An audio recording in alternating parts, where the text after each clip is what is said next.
for every Tyler Clementi. When I was 13 years old, there was nothing worse than having no one to sit with at lunch.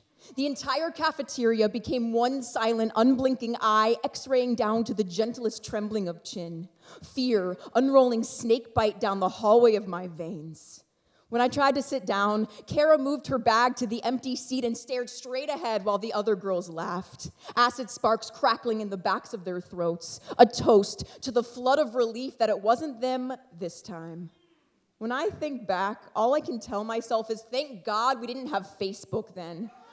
There were no live streams of the first time I kissed someone without having to pretend they were someone else. No posted bulletins about what a loser I was.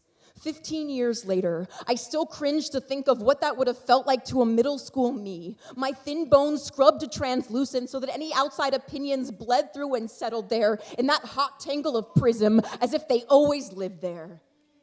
When it comes in the form of a text message, a phone call, an email, the word dyke whispered when you walk by, the party invitations that stop coming, the friends who turn away when they see you, the moment when you are in your room with the door locked against the family that just doesn't understand you and you decide that if everybody else thinks something is wrong with you, then there must be. And you don't even have the capacity for perspective because the thick black curtain is falling all around you and it's all you can do to just keep breathing. And even your own pulse is a mouth pressed up to the cold wall of your chest murmuring, dyke, bitch, ugly. It is then, when you are more salt than water, that you must float. Some part random circumstance, some part just having the right person there at the right time. Crying in my sister's bed as she told me, in a few years, this will all be so far away.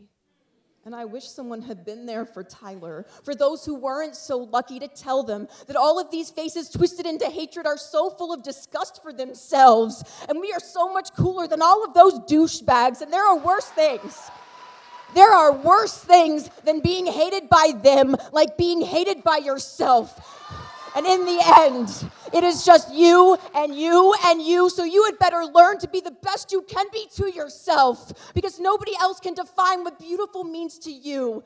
Nobody else can define that for you. And there will be people who could care less if you are gay, if you aren't stick thin, if you don't have a date to the prom, if you are different.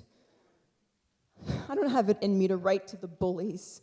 Through the years, they become an endless stream of faces that never stop coming. But you know what? Let them soak in their own misguided misery. You will grow in beauty, not into it, and you will be the one who moves forward.